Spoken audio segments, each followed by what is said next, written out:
Shalom, para jemaat Tuhan, para peserta Bible Study yang saya kasihi dan juga dikasihi oleh Bapa kita di surga. Hari ini kita akan kembali belajar tentang Abraham. Kita sampai pada bagian ke-8 tentang Abraham, yaitu tentang Abraham dan Abimelekh. Ini bisa dibaca di dalam Kejadian pasal 20. Saya harap Bapak, Ibu, Saudara semua menyempatkan untuk membaca terlebih dahulu supaya bisa mengikuti alur pembahasan kita dengan baik. Kejadian 20 ini mencatat peristiwa yang terjadi setelah peristiwa Sodom dan Gomora sebelum kelahiran Ishak. Kita sudah membaca dalam Kejadian 17 ayat 21 dan juga Kejadian 18 ayat 10 bahwa Allah menjanjikan dalam waktu 1 tahun Sarah akan melahirkan seorang anak bernama Ishak.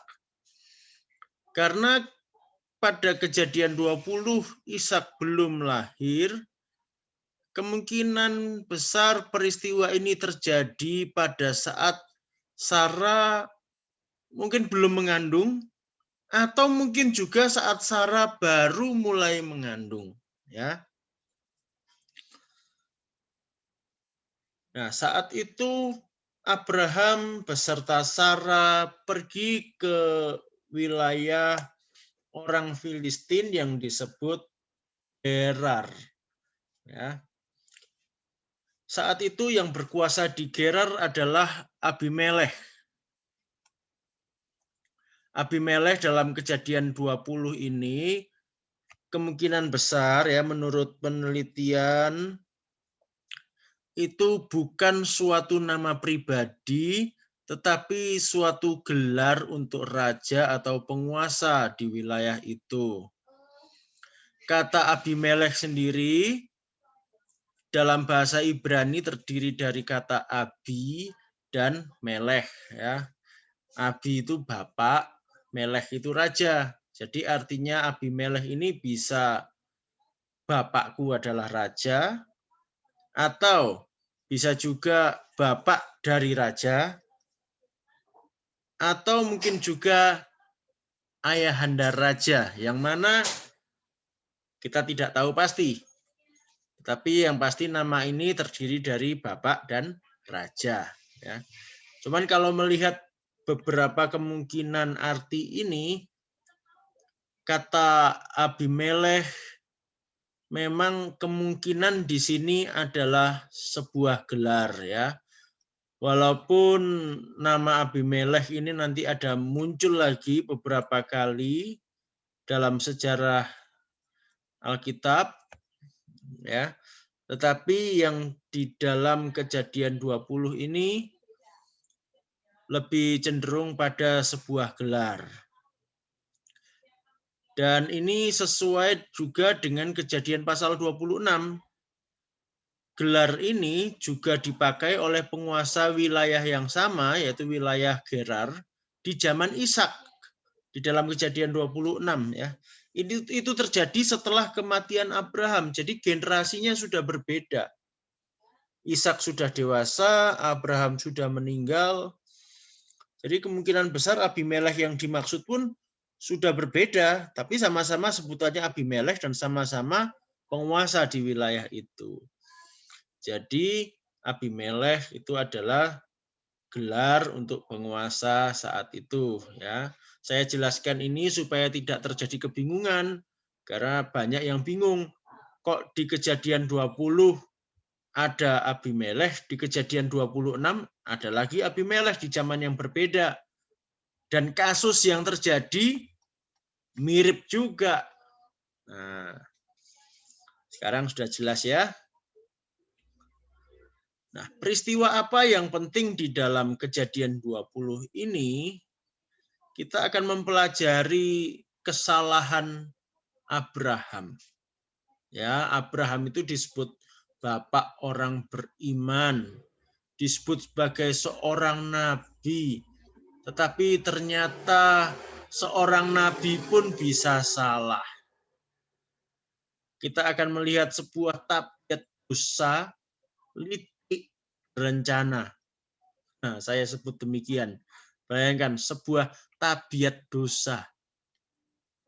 Sebuah tabiat, ya. Dan itu licik, berencana lagi. Di Gerar, Abraham kembali melakukan kesalahan yang sama dengan yang dilakukannya di Mesir yang tercatat dalam Kejadian 12. Kesalahan yang sama persis. Kita baca Kejadian 20 ayat 2. Oleh karena Abraham telah mengatakan tentang Sarah istrinya, dia saudaraku, maka Abimelekh raja Gerar menyuruh mengambil Sarah. Nah, bagaimana saudara? Kisahnya kira-kira masih teringat ya yang Kejadian 12 lalu di Mesir ya. Terulang kembali. Jadi Abraham mengaku istrinya sebagai saudara, bukan sebagai istri. Sehingga ada pihak lain yang ingin memperistri Sarah. Ini gawat. Bisa-bisanya loh Abraham itu berbohong lagi seperti ini, ya, demi menyelamatkan dirinya sendiri. Abraham menunjukkan sisi egoisnya. Padahal Sarah itu adalah istrinya yang akan melahirkan Ishak. Tadi di awal saya sudah katakan kemungkinan bisa jadi saat itu Sarah sedang hamil, sedang mengandung Ishak. Atau kalaupun belum, hal yang kedua kita lihat bahwa Allah sendiri yang sudah menetapkan Sarah untuk melahirkan sang anak perjanjian. Nah, ini kan gawat. Jadi Abraham itu tidak bertanggung jawab terhadap siapa? Terhadap istrinya dan juga terhadap Allah. Masa istri sendiri direlakan begitu saja? Lalu istri yang sudah ditetapkan oleh Allah untuk melahirkan anak yang dijanjikan harusnya kan dijaga. Ini kok malah dikorbankan demi kepentingan diri sendiri. Nah, ini kan tidak tanggung jawab. Jadi ini kesalahan fatal. Padahal Abraham itu sudah pernah melakukan kesalahan yang sama dan mendapat hajaran dari Tuhan. Kok berani-beraninya dia melakukan kesalahan ini lagi? Ini adalah salah satu kecenderungan manusia akibat dosa. Berbohong, bahkan merugikan orang lain demi keuntungan diri sendiri. Dengan kata lain, egois. Dan dalam siasatnya ini, Abraham itu ternyata licik juga. Dia seolah tidak berbohong, tetapi sebenarnya dia tidak jujur. Mari kita baca Kejadian 20 ayat 11 sampai 12.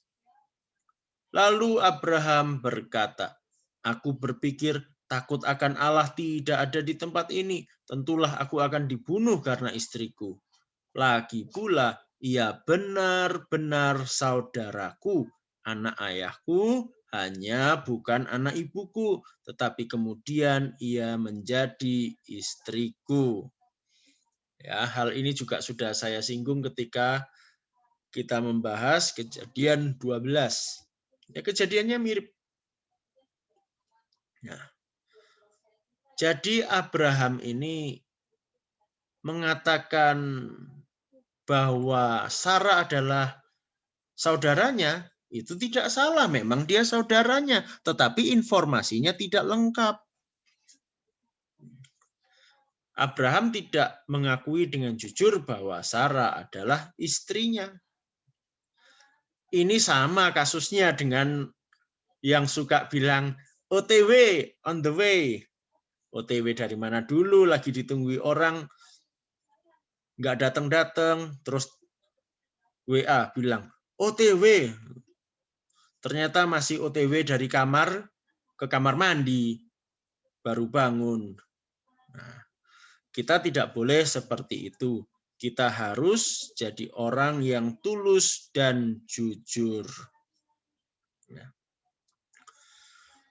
Yang parah lagi, kesalahan Abraham ini ternyata bukan dosa dadakan.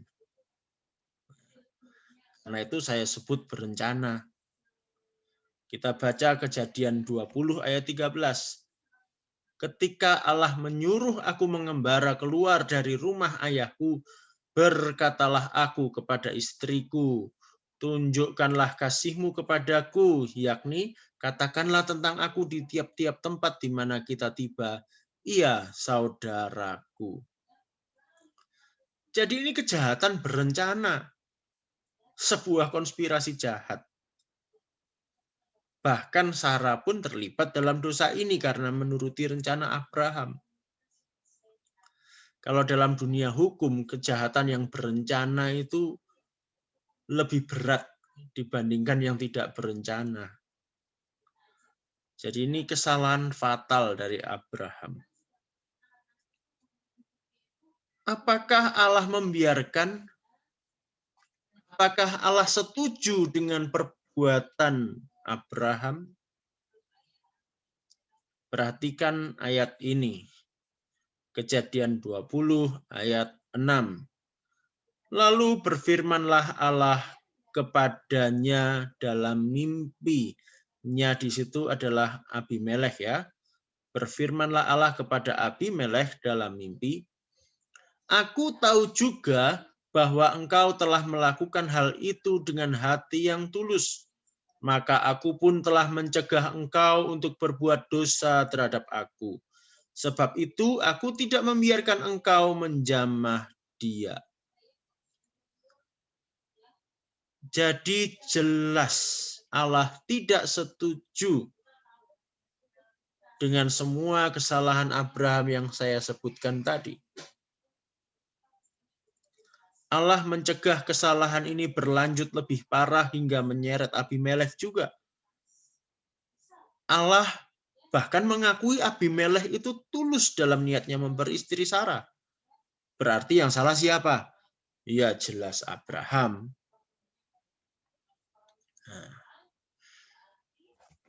Allah tidak mau Abraham terus tinggal dalam tabiat dosanya itu. Abraham harus bertobat. Maka apa yang dilakukan Allah? Yang pertama, Allah mencegah Abimelekh terseret dalam dosa Abraham. Saudara bisa baca detailnya di ayat 3, ayat sampai 6, lalu ayat 18. Kemudian yang kedua, Allah membiarkan Abraham menanggung malu. Untuk apa? Untuk menghajar dan mendidik Abraham. Supaya Abraham sadar. Menanggung malu bagaimana? Yang pertama, dalam mimpinya Abimelekh mendengar Allah menyatakan bahwa Abraham adalah nabi. Bayangkan, seorang nabi ketahuan berbohong. Seorang nabi ketahuan bersikap egois, licik. Apa tidak malu? Karena kesalahan Abraham, Allah menjadikan Abimelekh dan semua perempuan di istana Abimelekh mandul. Ya, bisa dibaca di ayat 18. Aduh, parah sekali ya. akibat kesalahan Abraham yang menanggung banyak. Waduh, kalau jadi Abraham mestinya malu sekali ini. Lalu Allah berkata kepada Abimelekh bahwa supaya Abimelekh bisa selamat, Abrahamlah yang harus berdoa baginya. Bayangkan itu. Betapa malunya kalau saya jadi Abraham saat itu. Dan Abimelekh pun marah. Dia menegur Abraham dengan keras. Entah mau ditaruh di mana wajah Abraham saat itu. Ini suatu ajaran supaya Abraham sadar dan bertobat. Selain itu, sikap Abimelekh yang berikutnya tentu juga menemplak Abraham. Kejadian 20 ayat 15 kita baca. Dan Abimelekh berkata, negeriku ini terbuka untuk engkau. Menetaplah di mana engkau suka. Apa yang penting dari perkataan Abimelekh ini? Kalau kita bayangkan ya dari sisi Abimelekh, rupanya dia masih tetap segan kepada Abraham. Karena Allah berkata dia adalah nabi. Bahkan supaya dia selamat harus Abraham yang mendoakan dia. Tapi kalau kita lihat dari sisi Abraham, bayangkan dia baru saja ketahuan belangnya yang memalukan, baru saja ketahuan bohongnya, dan dia habis ditegur begitu keras. Ini adalah di satu sisi anugerah mungkin, dia masih boleh tetap di negeri itu. Tetapi di sisi lain juga ini adalah tantangan untuk bertobat. Dia diizinkan tetap tinggal di sana, maka dia harus memulihkan kepercayaan Abimelekh dan masyarakat setempat kepadanya. Jangan sampai dia tinggal di negeri itu dan dikenal selamanya sebagai pembohong. Wah, itu gawat. Jadi tentu Abraham harus bertobat, harus memperbaiki kelakuannya. Dia harus menjaga kelakuannya bersih. Kemudian juga kita melihat sikap Abimelekh terhadap Sarah. Ini penting juga kita perhatikan. Kejadian 20 ayat 16. Lalu katanya kepada Sarah, telah kuberikan kepada saudaramu 1000 sikal perak. Itulah bukti kesucianmu bagi semua orang yang bersama-sama dengan engkau. Maka dalam segala hal engkau dibenarkan. Jadi rupanya Abimelekh membela Sarah yang dipandangnya sebagai korban dalam hal ini. Dia membayar tanda kesucian Sarah. Dengan demikian dia menyatakan bahwa Sarah tidak ternoda. Suatu sikap baik dan bertanggung jawab dari Abimelekh. Ini pun tentu mengajar Abraham untuk bisa bertanggung jawab atas istrinya. Nah, demikianlah yang dapat saya sampaikan kali ini. Tidak terlalu banyak, singkat saja, tetapi saya rasa penting untuk kita renungkan, kita pikirkan, supaya kita pun terhindar dari kesalahan seperti yang dilakukan Abraham. Karena sejatinya kesalahan-kesalahan Abraham ini prinsipnya adalah kecenderungan hati manusia yang saat ini pun masih tetap ada. Mungkin wujudnya berbeda, kasusnya mungkin berbeda, tetapi prinsipnya masih tetap sama. Nah, silahkan dipikirkan, direnungkan bersama Roh Kudus, Dan kemudian saya minta tolong masing-masing memberikan kesimpulan dan pendapatnya. Pertanyaan juga silakan dituliskan untuk didiskusikan bersama. Kesimpulan, pendapat, maupun pertanyaan silakan semuanya dituliskan di grup WA untuk kita diskusikan bersama-sama. Tuhan Yesus memberkati, sampai jumpa.